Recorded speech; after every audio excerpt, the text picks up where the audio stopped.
to day 3 of the Better Learning Leadership Conference. I hope you've enjoyed the first 2 days and been to some inspiring sessions. My name's Karen Momba, Senior Professional Learning and Development Consultant at Cambridge University Press, and I'm the host for this session with Hayo Reindeer. Before I introduce Hayo, I just have a couple of pieces of information to pass on. Firstly, PowerPoint slides will not be shared, but we will be recording the session for you to view again later this week on our YouTube channel. But do bear in mind that interactive sessions like this one won't be recorded in full as they have breakout rooms. Secondly, if you RSVP to the invite to this event, you'll be sent a link after this, a link to the session recording and a certificate of attendance. And during the session, please do keep your microphones off, unless of course Hayo asks you to put them on. And onto the session. I'm delighted to welcome Hayo, who is TESOL Professor and Director at the Doctoral Program at Anaheim University in the USA, and Professor of Applied Linguistics at the King Mongkut University of Technology in Thailand. He's Editor of Innovation in Language Learning and Teaching, and he's founder of the Institute for Teacher Leadership. And he's also currently authoring a book on teacher leadership for Cambridge University Press. Today, Hayo will be talking to us about teacher leadership and its potential for personal and educational transformation. And I suspect there may be, for some of you who went to Jaideep Prabhu's talk yesterday, there may be some connection with the innovation that he talked about yesterday.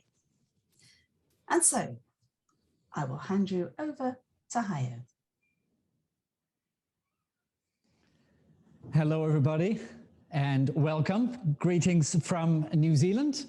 I hope everybody is doing well, and I'm absolutely delighted to be here with you and talk to you today about this topic of fostering teacher leadership, which is a topic that is very close to my heart, because it is an area that I think all of us can have potentially a really significant influence in our community. So thank you so much for joining. And the reason why I think this topic is so incredibly important is that we have seen over the last, not just over the last year, but in the last few years, a number of times where, you know, we've had some significant challenges in our profession, to the point where people like Zoltan Dernier and Phil Hiver actually talk about our profession as being in crisis. And some of the reasons for that will be very familiar to you. You know, teachers are being underpaid and overworked, and there's a lot of stress in our profession.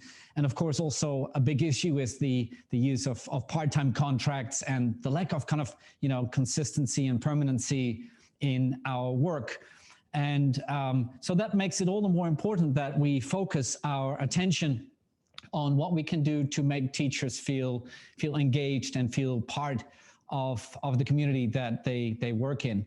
And you know, an interesting component of this kind of crisis that, hold on a second, I think my microphone is deciding to go down my shirt, which is not what we want. Give me a second, apologies. Here we go. I'll just hold it up. That'll be easier. What we've seen is that, you know, all of these reasons that I just mentioned are often things that most of us can't really do much about. You know, it would be nice if we could just go in and say, hey, let's raise all the teachers' salaries by 50% and let's, you know, reduce their workload. But obviously that's something that very few of us are in a position to have any influence over. But when you look more closely at the reasons for why there is this kind of crisis, so to speak, in our profession, it's actually not necessarily just about the things that I just mentioned. And in fact, a very, very large scale poll that was done in, I think, 2018 or 2019 by Gallup with nearly 20,000 teachers from around the world actually identified one quite different thing as being the primary reason for teachers' lack of satisfaction in the profession.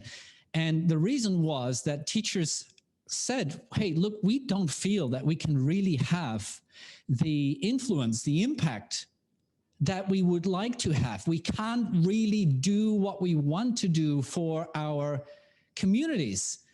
And that's far more important to a lot of teachers than money and other things. You know, clearly the other things are important too, but that means that there's something for us here to work with. There's something here that we can actually make a difference in, because most of us here in this workshop room are in positions of relative authority, relative seniority, and you know, this is an area where we can really make a significant potential difference. And I just want to you know, as you can see on the PowerPoint slide behind me here, the work that we do in this area, kind of working with teachers, encouraging teachers to assume leadership and to develop teacher autonomy and teacher agency, has a tremendous impact, not just on the teachers themselves, but also on their communities, as this summary of benefits here shows, but also, and this is, I think, a key point, also on language learning outcomes. Because if there's something that's very clear from all the research and the studies that have been carried out on teacher leadership, it's that teachers who are able to exert leadership are also those teachers who achieve better language learning outcomes for their learners. We don't fully understand how that relationship works, but it's absolutely significant and it's absolutely clear from the studies that are out there. So whatever we can do to support our colleagues, our teams, our teachers, to help them to develop teacher leadership will have a magnificent impact on a lot of aspects of our communities. So that is what we're going to be focusing on in the rest of this workshop slash presentation. By the way, I know that Karen mentioned that we won't be sharing the PowerPoint, but I have put together for you a handout, a digital handout, which I'll give you the link to at the end of the presentation, which includes most of these slides as well. So if there's things that we're going over today that you'd like to look up later, you'll be able to do that. Right, so to get us into, shall we say, the mood and to think about this topic of teacher leadership, I've got a little, just a reflection task for you. I won't put you into breakout rooms for this because I'd just like you to think about this just for yourself and maybe type your answers into the chat window. And once you've done that, have a little scroll through to see what other people come up with here. So the question is simply this, visualize, try and remember someone who's actually had a big impact on you, maybe a teacher leader, someone who supported you in your career, somebody who inspired you or who really helped you in some way. If you were to describe that person to someone else, what are some of the characteristics, if you will, what are some of the adjectives that you would use to describe that person? Maybe, 2 or 3 or 4 key attributes, key characteristics that best describe that person. So I'll just get out of the way for a minute, give you a few seconds to think. And as I said, please feel free to just type in your answers, brief answers into the chat window and have a look through what other people have said. So take a minute and have a think.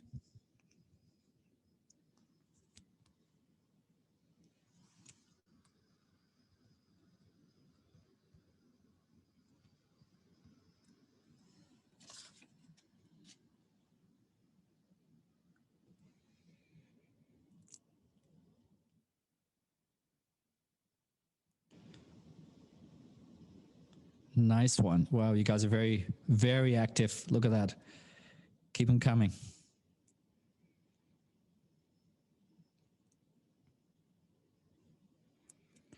Enthusiastic, caring, patient. Nice. Professional. Encouraging.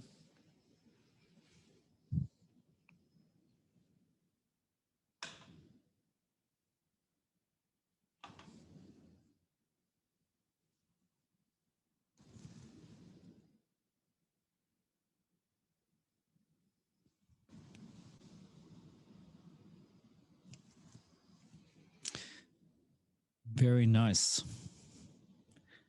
As I said, once you've had a chance to have a think about that, have a scroll through the chat window to see whether your responses are similar or different from what other people have said. In some cases, the words might be different, but maybe the underlying sentiment, the concept might be quite similar. Very nice. Enthusiastic, competent, friendly, disciplined, family lover. I like it. Very nice. Wise, knowledgeable, gracious. Someone who has a dream. That's a lovely way of putting it. Enthusiastic, competent again. Good interaction, dialogue, eye contact. We've seen that a few times. Somebody who's balanced, somebody who's inspiring, somebody with integrity. That's a nice one too. Yeah, it's a really, really nice combination of topics. Very nice. Excellent. Well, that's an interesting list. Yeah, thank you everybody for sharing. And please keep them coming. Feel free, if you just coming up with your own suggestions right now, put them into the chat window because we're recording the session. So it'll be nice to read them back later. And if you've had a chance to scroll through some of the responses, you'll see that there are some differences, but there's also quite a lot of overlap. There are things that I mentioned quite often. And in fact, I do this exercise with teachers from around the world quite often. And although there are some cultural differences, actually, it's remarkable how similar the list of characteristics is that teachers come up with. You know, how in some ways, how much of a shared kind of set of ideals there is that we've all experienced or that we would like to aspire to ourselves in our leadership. But the main point that I want to make here is that actually all of these, or at least the vast majority of these characteristics, are things that all of us can develop in ourselves. And this is something that a lot of teachers that I work with, and I suspect maybe a lot of teachers that you yourself work with, whether they are your staff or your colleagues or, you know, just your community members, often don't necessarily fully recognize, because a lot of people think of leadership as, you know, true leaders are kind of these amazing people who have all these incredible skills and they're absolutely unbelievable. But, you know, you don't need to be the Dalai Lama or Gandhi or what have you to be a really good leader in your workspace. And I think one of the points here is that a lot of the adjectives that we're using to describe people who have inspired us are reflective of the kinds of skills that each and every one of us can actually work on and develop and improve. So although the ideal of this idea of this person might be, you know, very far removed from us, we might feel that, you know, we're not nowhere near where that person is. We don't have those incredible capacities. Actually, most of them are fairly practical skills that, as I said, each of us can actively work to improve. One that very often comes up is, you know, good teacher leaders are excellent communicators. You know, they're very good at listening. They're very good at conveying their ideas and what have you. And if you feel that maybe you're not the world's best communicator, well, you know, communication skills can be learned. And, you know, there are lots of courses and you can improve your presentation skills and you can improve your ability to engage in active listening. Or if perhaps you're not the world's most patient person or what have you, well, again, these are all skills that you can develop. And so when I talk to teachers about this, it's kind of an eye-opening idea to them that, hey, hold on, I can break down this ideal of, you know, this magnificent teacher leader and kind of work out what makes that person so inspiring, what makes that person so effective, what makes that person so warm, and maybe, you know, work towards developing those skills and attitudes in myself as well. And that's a very, very nice idea, because it just gives you a sense of agency for yourself. I'm just trying to move my cursor over to the other screen, and here we go. That's the one. So what I want to address in the rest of the workshop is essentially one question. And that is this: with our relative positions of seniority and authority and experience, because of all of us here in this virtual room are relatively, experienced in our fields, what are we doing to help our colleagues, and especially those who we might be responsible for in some way? It could be your direct line reports, it could be your team, it could be your staff members, or it could just simply be your colleagues. What are we doing to help them to develop those skills and those attributes? How do we make that a concerted effort? How much time and energy are we actually spending on trying to develop those characteristics? But yeah, the teaching and the learning and the assessment and all the administration are important. But my point with this workshop today is, well, let's focus on this element here.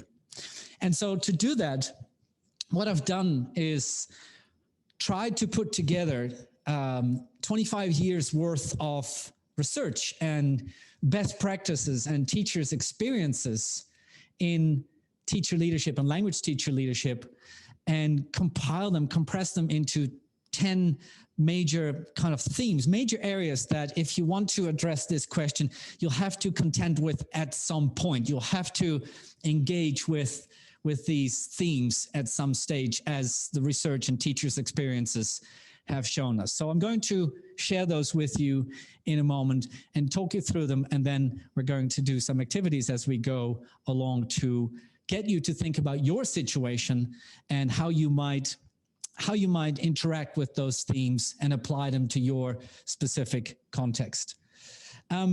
You should have in the chat window, either now or earlier already, a handout that the lovely colleagues at CUP will be sharing with you, which is what we're using during the workshop. And it comes in two forms. There's a Word document that you can save and share onto your computer, and that's like a clean version that you can keep. And there's also a Google document, and if you're able to open that, you might want to have that on your computer and switch between that and the presentation.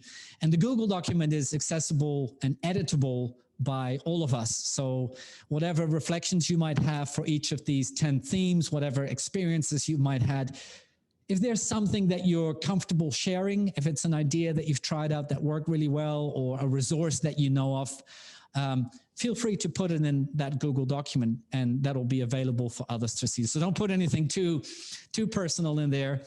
But the idea is that, hopefully we have a lot of shared experience in this group, that at the end of this, we'll have a kind of a living document of some of our collective wisdom, not just the ideas that I'm sharing with you, but also your own suggestions and ideas there. So let's jump in and have a look at some of these major themes that are in the handout, as I said, available for you to have a look at.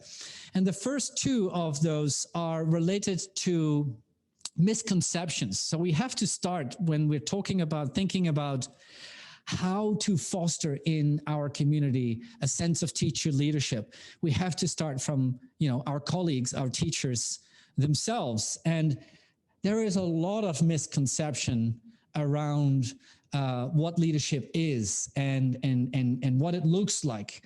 And I want to share with you both some of my own experiences working with a lot of teachers from different countries, as well as some of the research, as I said, from around the world on what kinds of beliefs teachers have about leadership. And some of them are positive and constructive, and some of them are also, I feel, and have clearly also observed, are holding people back from essentially realizing their full potential. And the two that are reflected here are, firstly, as we saw in the little activity we just did, is that leadership is not something you're born with. It's a whole combination of different characteristics, different skills, different attitudes, which all of us can develop and enhance. There will be things that you're very good at already, that you are born with. You're very active person, or you're very vocal and very expressive and very engaging, and people love listening to you. Well, that's wonderful, but maybe that also makes you not very good at just sitting back and listening to other people and being patient and letting other people come up with their ideas, and vice versa. So again, you will have inborn strengths and preferences, but there will also be areas that you can just simply focus on and improve. And similarly, we in our position of encouraging our colleagues can help to remind our community that there is a lot that we can do to nurture our leadership skills. Secondly, of course, as we all know, but a lot of teachers don't seem to recognize, it's not a title. It's not that it's in a name, it's a role that you play. It's something that is intrinsic to you. It's something that you express, not just simply because somebody makes you the manager or the principal or the president. Now, again, that might be something that is extremely obvious to you, but in the thousands of teachers over the years that I've worked with, it's still a misconception, especially perhaps maybe more so in certain parts of the world than others, where there is this very strong idea that, oh, if you're the person in charge, then, you know, you are the leader. Well, not necessarily. We've all had experiences of people who were the person in charge who were not leaders. And we've all known people who were certainly not the person in charge, who were definitely very strong leaders. And that's an important thing to remind ourselves of. And a big misconception here is the distinction between, on the one hand, leadership, and the other hand, management. And when you talk to teachers about these, they very easily confuse the two. They think that doing performance reviews or hiring and firing staff or chairing meetings is the same as leadership. And, you know, we need to talk through for some time about the fact that leadership may involve these types of practical, technical, managerial skills, but that doesn't mean that they are the same thing. You can exert leadership without doing those types of activities, right? And so a lot of teachers express this fear that if they assume leadership of whatever type, that they will also have to become the manager and engage in all these other activities that they may not necessarily naturally feel attracted to. And so a really helpful exercise that I want to share with you, we're not going to do it, but just to, you know, for you to take away, is to ask yourself, of course, to begin with, but then also your colleagues, like, in terms of behaviors, in terms of, think of leadership as a verb, not as a noun, not as a title, not as a role, but think of it as a verb. What are the things that successful, effective leaders do on a daily or regular basis? What does their day look like? Well, if you show a list like this to a lot of teachers, they will say, hey, hold on. Yeah, I do that one. And I like doing that. And I'm pretty good at that. And I haven't done that, but I'd love to try that, right? So a lot of teachers kind of recognize suddenly that, hey, hold on. Part of what I do beyond the teaching my classes and marking my essays is actually leadership. Okay. All right. Well, you know, that changes the idea a little bit. So, and that's a really important starting point to get people on the same page when it comes to leadership as it relates to management and vice versa.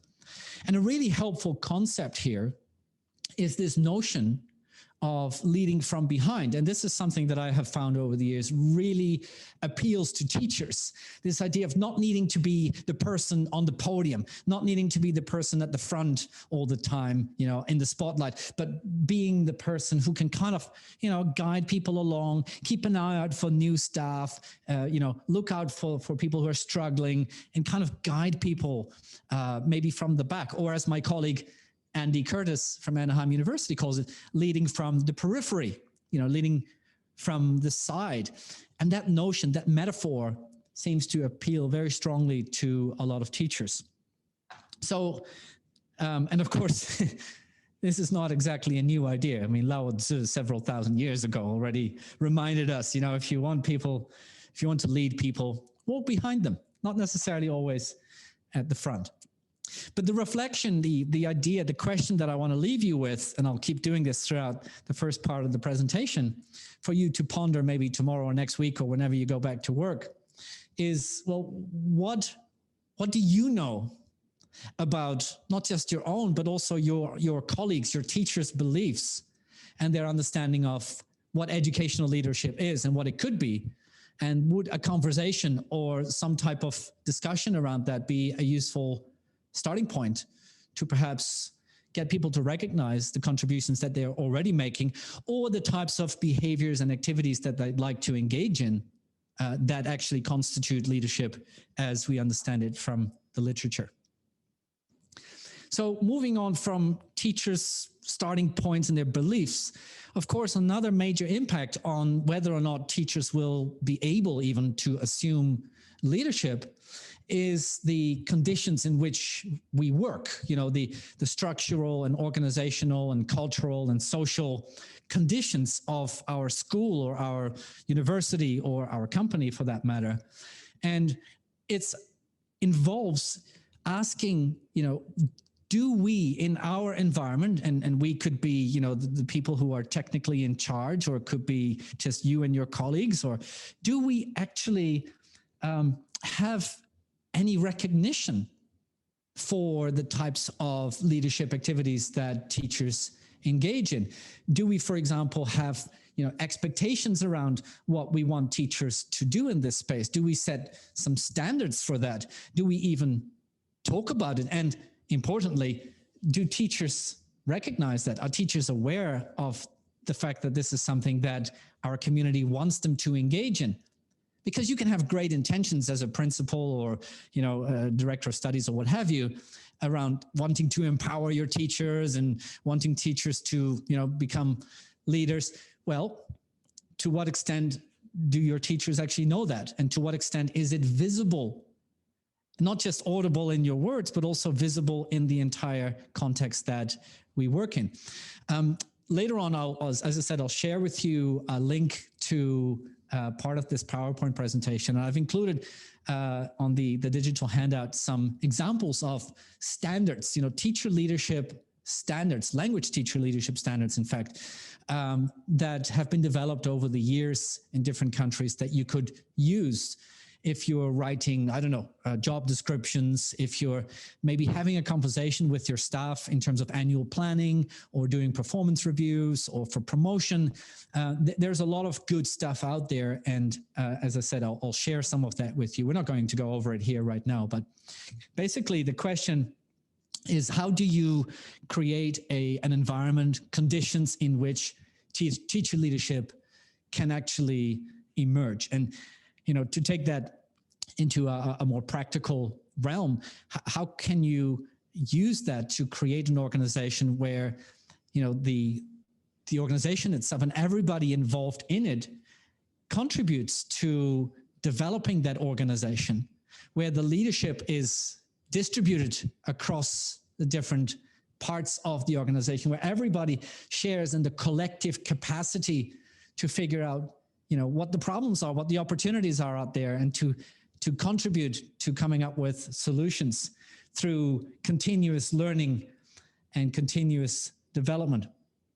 And I don't know if the concept of a learning organization has been around for a long time, whether that is new to you or not. But again, on the PowerPoint that I'm sharing with you later, you'll find some kind of recommended starting points for either your personal reflection or a conversation with your colleagues around how you could create an environment that leads to what is called a learning organization, one that is ready and resilient in the face of, for example, well, dare we use that word, COVID, or some other catastrophe that might come our way, major disruption, because the organization and everybody in it is aware of what is going on and is ready and able to jump in and contribute to it. So the question, the reflective question here for you to ponder at some stage later is, in your particular context, what are the organizational conditions in your school, in your university, that could either support, help, or hinder the development of teacher leadership, right? What are the practical constraints that might exist? Now, the next theme is probably in some ways the most tricky, and it's also the one that comes up the most often in all my conversations, workshops, and courses that I do with language teachers around the world. And it's the trickiest one for me to talk about to you in a couple of minutes, but I want to try anyway because it's so important. And it's teachers basically essentially always saying the most difficult challenge that I have in, anything to do with leadership or management or what have you, or basically anything to do with stepping out of my regular everyday teacher role, and whenever I try to exert greater influence on my community, is that I don't understand how stuff works beyond my classroom. I don't understand the organization. I don't know how decisions are made here. Sometimes just things just happen, and I don't know who makes those calls, and I don't understand where I sit and how I relate to other parts of the organization. So I want to share with you two examples of that, one quite simple and one quite complex. The simple one, and this is a little activity that you could carry out at some point in your workplace, is just share with your colleagues, give them a flow chart like this one. You don't need to read the details, but give them a flow chart of your organization, and either blank out the names and replace them with their titles, or blank out the titles and replace them with their names, and ask people, what do these people do? What are their titles? Or what do these titles do? And who do these roles? Who carry out these roles? Or what are the different parts of this organization? How does this flow chart come together in our company, in our university? Well, in the occasions where I've done this with teachers, most teachers have, beyond their own department, absolutely no clue. They have absolutely no idea, for example, who their line manager reports to, or how their department fits in with the larger organization, or how different parts of the organization align horizontally or vertically. And that's a really good starting point, is asking yourself, well, we're part of a bigger organism here. So where do we sit? What do we do? Taking that up a step in terms of complexity, and I hope you'll bear with me here for a moment, but organizations, complex organizations like schools, like universities, like language schools, like language corporations are essentially complex systems. And there's a guy called Engström, he will be on your handout, who thought about this a very long time back in the 80s and 90s, and did a lot of important work. And he kind of recognized that any complex organization is essentially what he called an activity system. It's a group of people, it's a system, it's a community, and it's an activity system because a lot of activities take place. It's a dynamic organization, and it comprises different elements. And all of these elements actually have to come together for the system to be successful. All right, so let me give you an example from a teacher's point of view to illustrate what we mean by this, because this is, again, this is something that comes up again and again as probably the principal obstacle that teachers report having when they try to move up and assume greater leadership. So you can see the different words here: mediating artifacts, subject, rules, community, and so on. All right. So let's say that you're a teacher, and maybe, you and a few colleagues, you're the subject. Okay. You're the subject, and you guys have a great idea to, I don't know, ask students or allow students to bring in their cell phones into the classroom and maybe get them to play some digital games. All right. Because you've observed that a lot of students love playing games, online games. They seem to be very enthusiastic about it. So, you say, okay, well, let's do this. Let's make that an activity. That could be our initiative. So you and your colleagues, that's a subject, have a set of, an object, which is allowing students to bring in their cell phones. And the outcome would ideally be that, students will be more motivated, maybe that there's less anxiety about speaking in the classroom because they can use the games and what have you, all right? Now, you try this and it doesn't work. Well, why does it not work? Well, first of all, the mediating artifacts, such as the Wi-Fi network in the school, don't actually work to support 25 students bringing in their cell phones into the classroom at the same time and playing online games. So that's an element in the system that you haven't considered. Okay, here's another reason why it doesn't work. Here at the bottom, you've got rules. Well, turns out that actually your school has a policy around BYOD, bring your own devices. Well, they don't allow students to bring mobile devices to the classroom, right? So there's a problem there. There's also some rules around IT security and privacy and all sorts of things that you haven't really considered.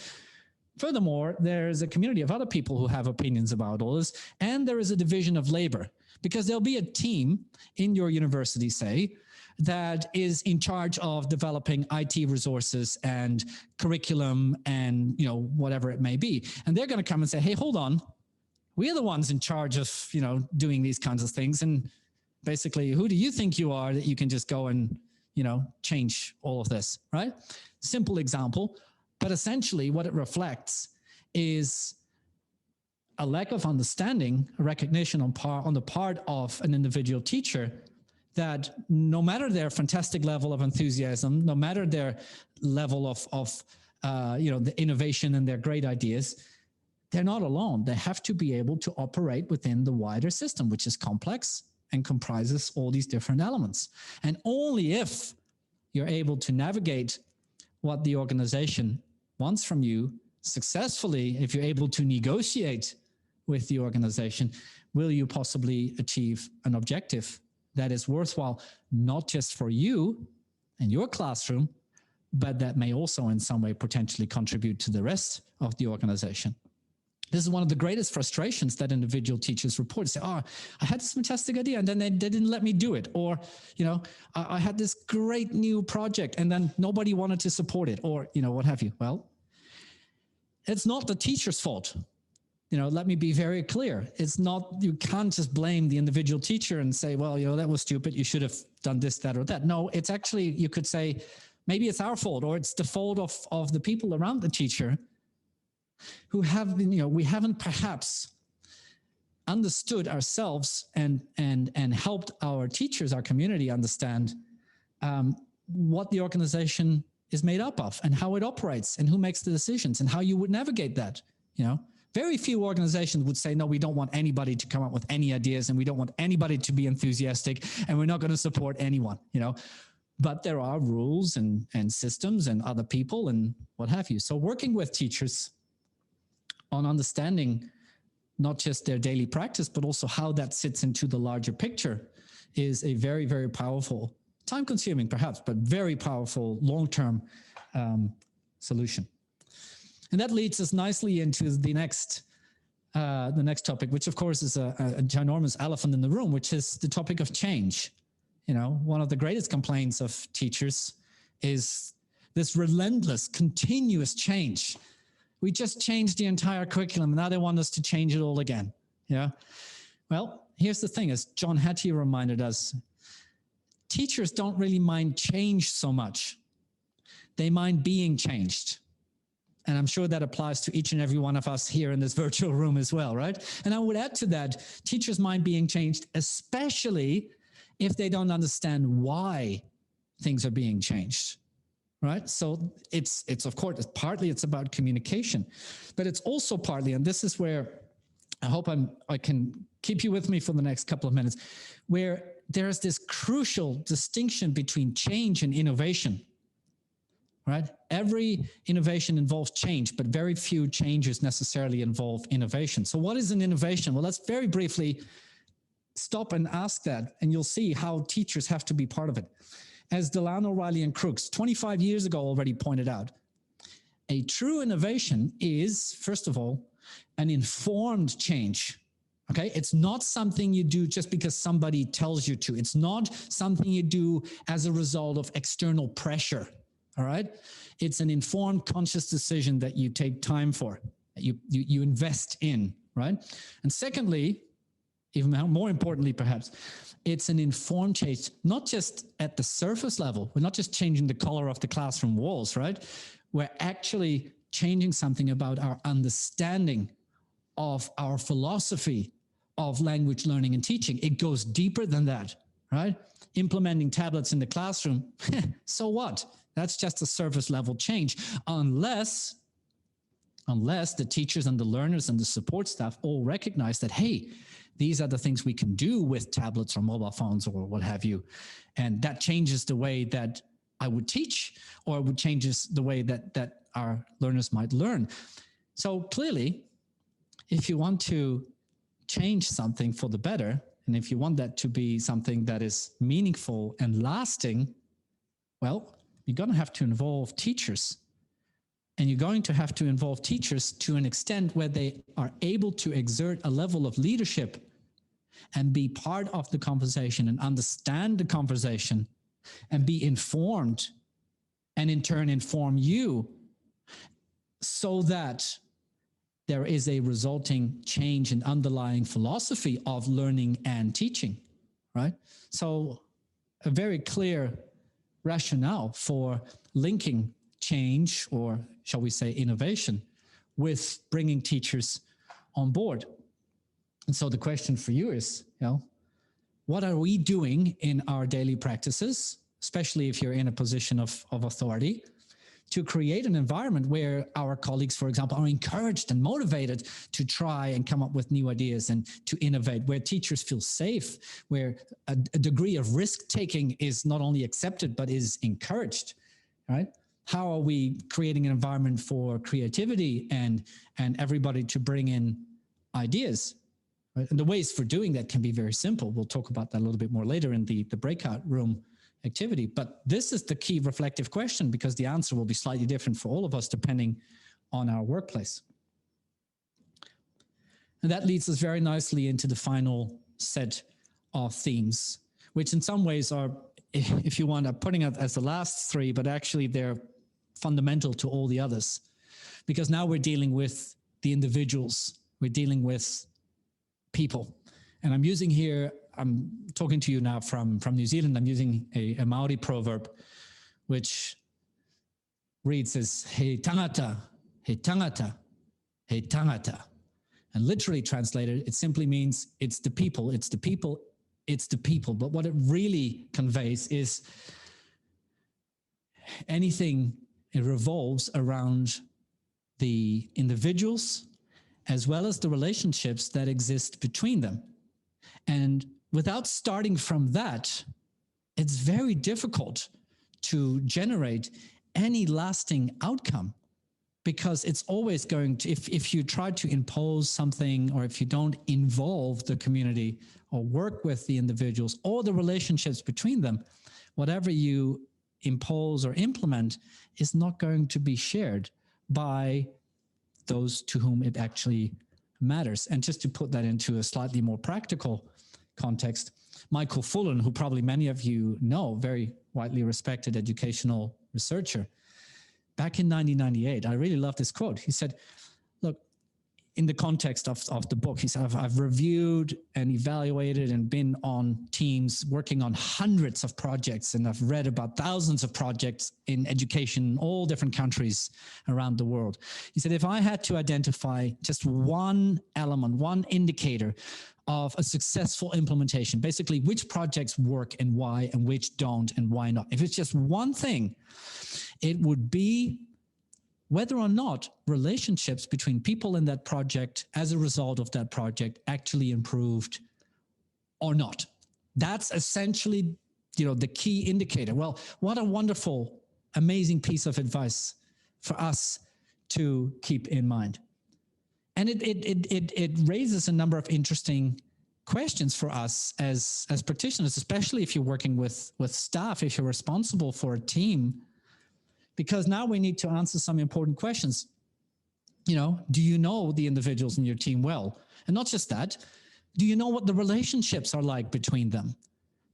Are they good? Are they bad? But also, and this is a key one in terms of fostering teacher leadership, do your team members, do your colleagues know themselves?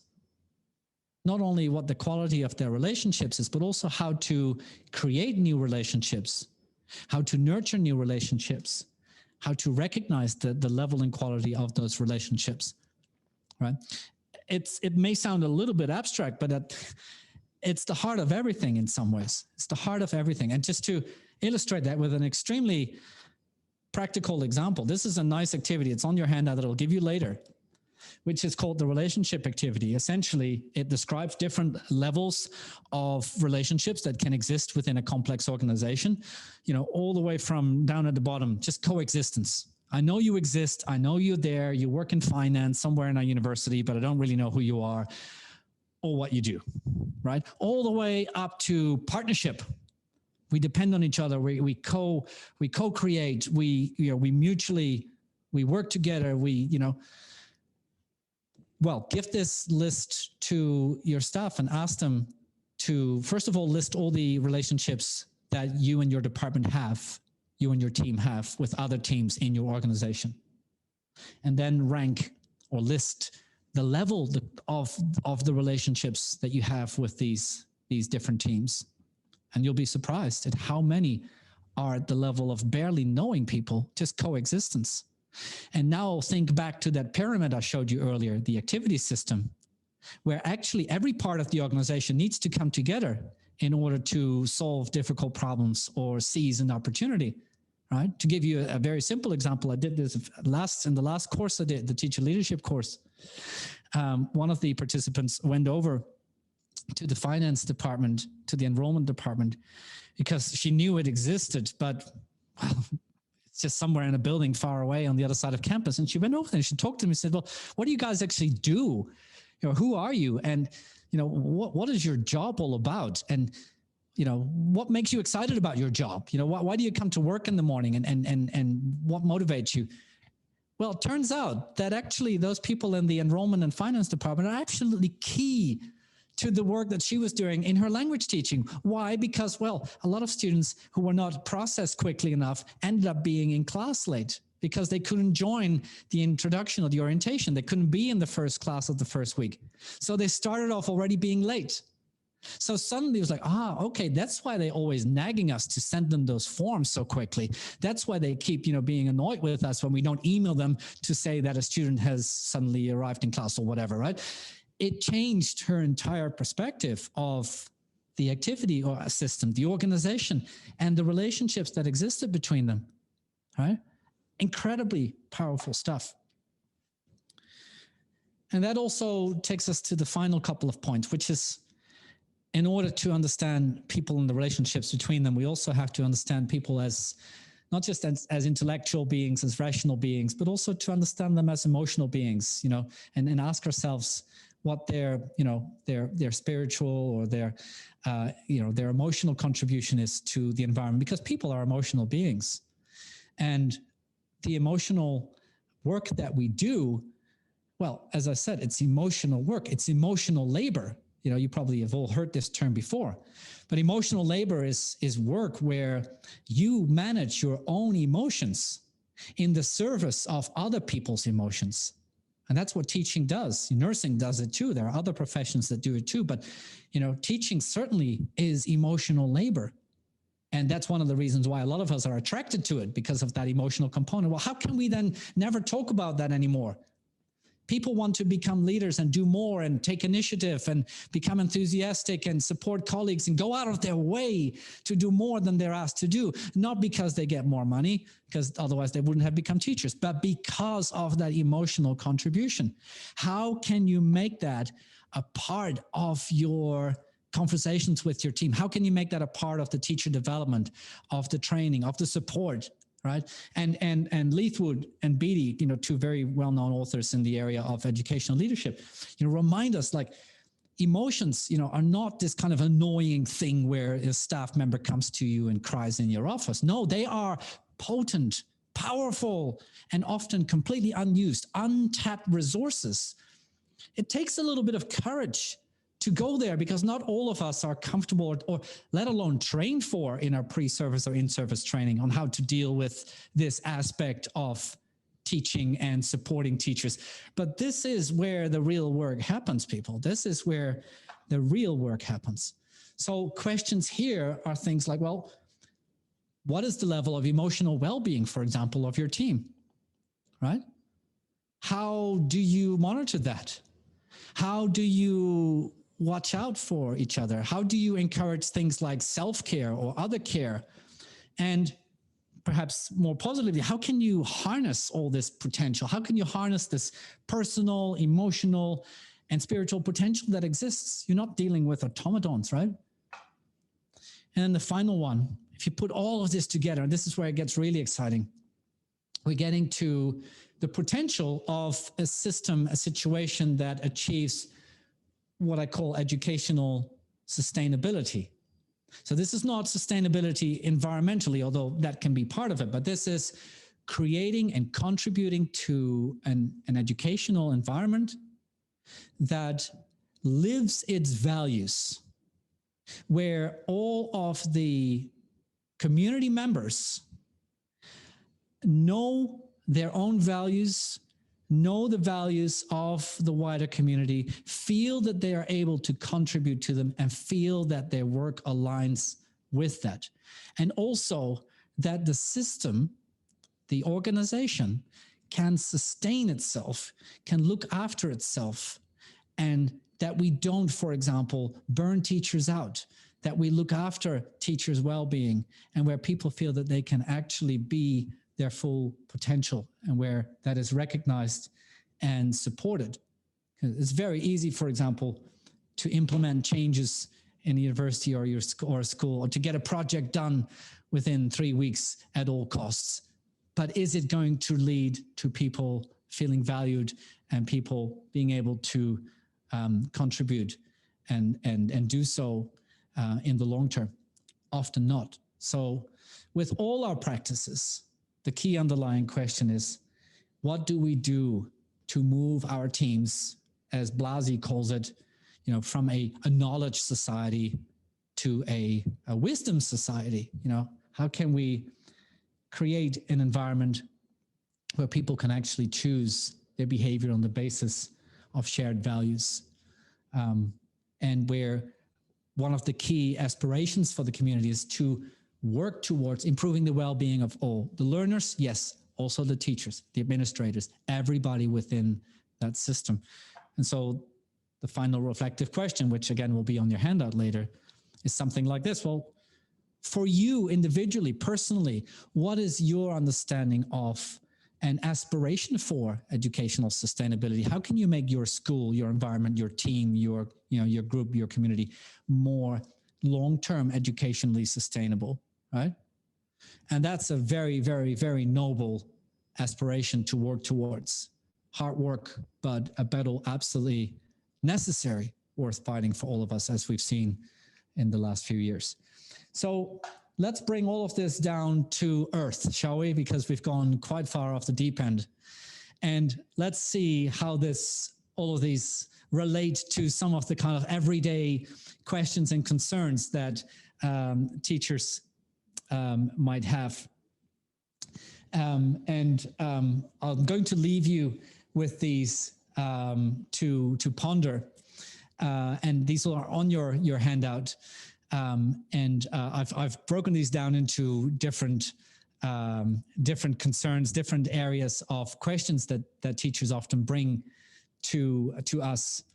And I hope that with the themes that we've covered, that you'll be able to maybe formulate for yourself, visualizing your team members and the kinds of questions and concerns that they have, that you've observed or that you've had yourself, how you might respond to these. We have a couple of minutes left, if it's okay with Karen, for some questions, or would you like us to wrap it up? Yeah, actually, Hayo, we are actually a little over, so we will have to wrap, I'm afraid. Okay. But thank you hugely for a very thoughtful session, and you have raised lots of very pertinent, reflective questions. So I really hope everybody can take those away and think about them and what it means for your context. I think that would be really valuable. And the links, if you haven't downloaded them already, for the notes and the Google documents are in the chat box. And if anybody would like to talk further about teacher leadership, do join us in the networking session, which is later on today. Very happy to extend the conversation. And in a few minutes' time, you can meet and talk to the professional learning and development team at Cambridge. So do hang around for that as well. Okay, thanks again, Hayo, and thank you everyone for attending. Thank you, everybody.